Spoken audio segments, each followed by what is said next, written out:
Şuna bir bakar mısınız? Dışı hafif kıtır, içi yumuşacık ve o kahve kokusu. Bir tane asla yetmeyecek, yiyen tarifini isteyecek. Bu efsane Nescafeli kurabiyeyi birlikte yapıyoruz. Hadi hemen başlayalım. Önce tereyağını karıştırma kabına alıyoruz. Üzerine 2 adet yumurta ekliyoruz. 1 su bardağı şekerimizi ilave ediyoruz. 1 su bardağı sıvı yağ da ekleyelim. Şimdi güzelce karıştırıyoruz. Bu aşama önemli. Malzemeler ne kadar iyi karışırsa kurabiyenin dokusu o kadar güzel olur. Bu arada siz kahveli tatlı sever misiniz? Lütfen yorumlara yazın.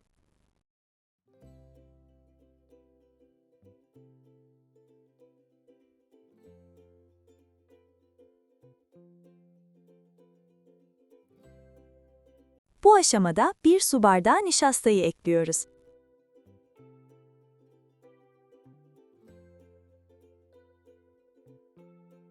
1 su bardağı un ve 1 paket kabartma tozunu da ilave ediyoruz. Güzelce karıştırmaya devam ediyoruz.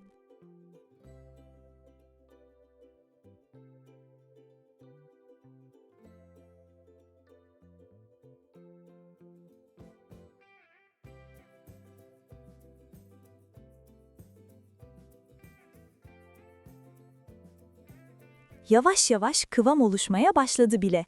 İşte o yumuşacık kurabiyenin sırrı burada. 1 bardak daha un ekliyoruz. Karıştırmaya devam edelim. Unu parça parça eklemeye devam edeceğiz.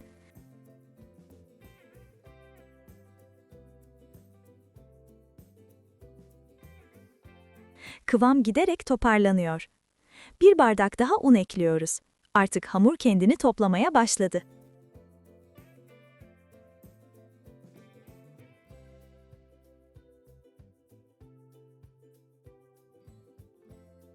Bu noktadan sonra işin en keyifli kısmına geçiyoruz.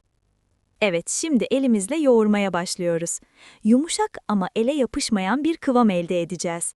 Tam bu noktayı yakalarsanız kurabiyeniz efsane olur. Size bunu en güzel şekilde göstermeye çalışıyoruz. Biraz daha un ekliyoruz. Yoğurmaya devam.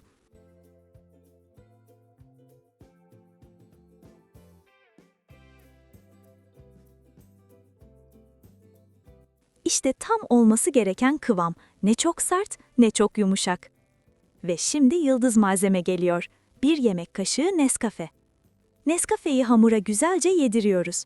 O mis gibi kahve kokusu şimdiden gelmeye başladı bile. İşte bu kurabiyeyi farklı yapan tam olarak bu. Ceviz büyüklüğünde parçalar alıp elimizde yuvarlıyoruz.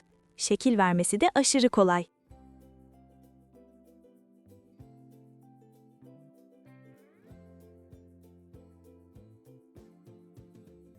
Ve şimdi fırına gönderiyoruz. Az sonra mutfak kahve kokusuyla dolacak.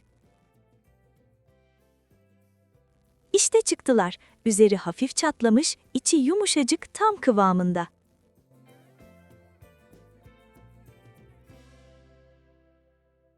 Bakın iç dokusuna. Eğer bu tarifi denerseniz mutlaka yorumlara yazın. Ve bu tarz pratik tarifler için abone olmayı unutmayın.